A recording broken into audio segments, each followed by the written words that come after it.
এমন অনেক স্টুডেন্ট থাকে যারা কম লেখা করেও বেশি মার্কস পায়, আবার অনেক স্টুডেন্ট আছে যারা বেশি লেখাপড়া করেও স্কুলে বেশি মার্ক পায় না পরীক্ষায়। আসলে তাদের অধিকাংশই হাতের লেখা খারাপ। তাই হাতের লেখা ভালো করলে পরীক্ষকও খাতাটি দেখতে অনেক পছন্দ করেন এবং সেই খাতায় কিছুটা মার্ক বেশি আসে। আর যদি হাতের লেখা একটু খারাপ হয় তাহলে কিন্তু আপনার মার্কস কম আসতে পারে। তাই আপনি হাতের লেখাটা শেখার জন্য আমার এই কিছু টিপস শিখে নিন, তাহলে 100% শিওর আপনি এবার থেকে পরীক্ষা ভালো রেজাল্ট করবেন, আপনি যদি আমার নিয়মগুলো মেনে চলেন। তো সর্বপ্রথম আপনাকে কি করতে হবে, আপনি যে ছোট ছেলে মেয়েদের বই আছে সেগুলো আপনি নিবেন, নিয়ে ABCD ক খ তারপর স্বরবর্ণ ব্যঞ্জনবর্ণ এগুলো লিখবেন।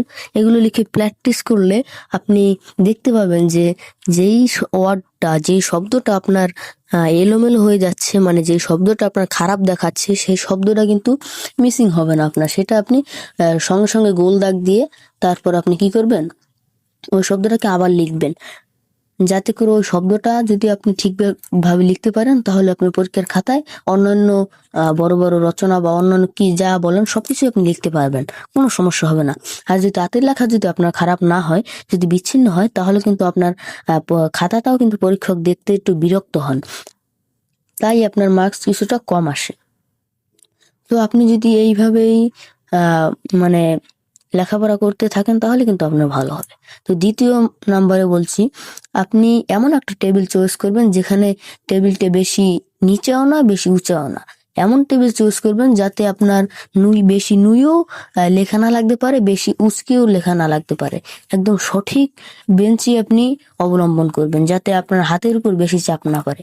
হাতের উপর বেশি চাপ পড়লে আর কি আপনার হাতের লেখাটা একটু খারাপ হয়, তাই আপনি হাতের উপর চাপ না দেওয়ার চেষ্টাই করবেন।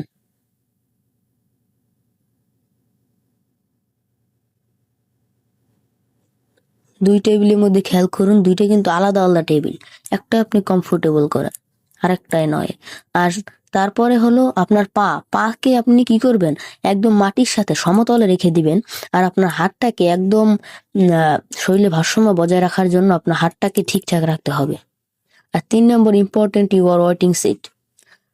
আপনারা অনেকেই আছেন যারা লিখতে বসে লিখতেই চান না, পড়ালেখা করতেই চান না। আপনার লিখতে গেলে মনে হয় যে সারাটা দিন চলে যাবে লিখতে গেলেই। বা আপনার পেন চয়েস করবেন, আপনি কি করবেন, একটা কলম কিনবেন যেটা আপনার পছন্দনীয়, অন্যের পছন্দের কলম আপনি কিনবেন না, আপনি যেটা লিখতে কমফোর্টেবল করেন সেটাই কিনবেন। এই যে দেখুন, আপনি যদি আপনার পছন্দের কলমটা চয়েস করেন তাহলে আপনি কি করবেন, সুন্দরভাবে আপনি নিজের পছন্দের কলমটা দিয়ে লিখতেও পারবেন, তাছাড়া আপনার পছন্দের কলম দিয়ে লিখতে আপনি কমফোর্টেবলও করবেন এবং আপনার অনেক ভালো লাগবে লিখতে। তাই আমি বলবো যে আপনার পছন্দের একটা পেনই আপনি কিনবেন, আপনি অন্যের পছন্দের পেন একদমই কিনবেন না।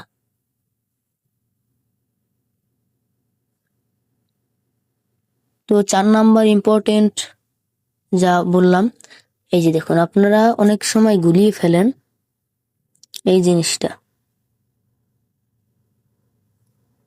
যখন পরীক্ষার কাগজ আপনার হাতে আসে তখন আপনার মনে হয় কি যে কি লিখবো সেটাই বলতে পারি না।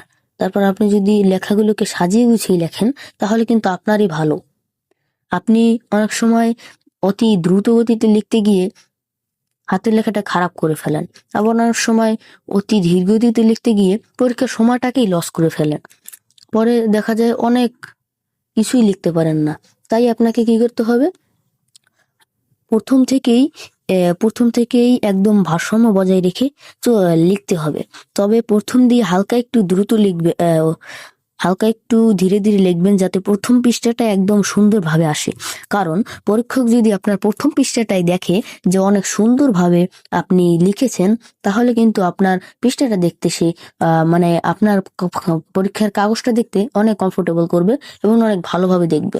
কারণ প্রথম পৃষ্ঠাটা যা ভালো, তাহলে সে মনে করবে যে ভিতরেরটা হালকা একটু খারাপ হয়েছে তাতে কি হয়েছে, সে ফুল মার্কসই দিয়ে দেবে।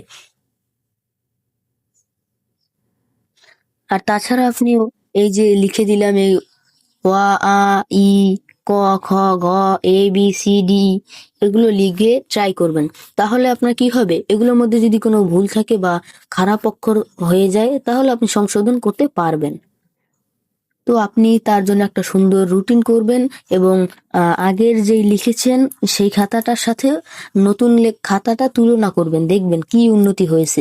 মাস শেষে আপনি তুলনা করে দেখবেন আপনার হাতের লেখা অত্যন্ত ভালো হয়ে গিয়েছে এবং দ্রুত হয়ে গিয়েছে। তো এই ভিডিওটা যদি ভালো লেগে থাকে তাহলে চ্যানেলটিকে সাবস্ক্রাইব করে আমাদের পাশে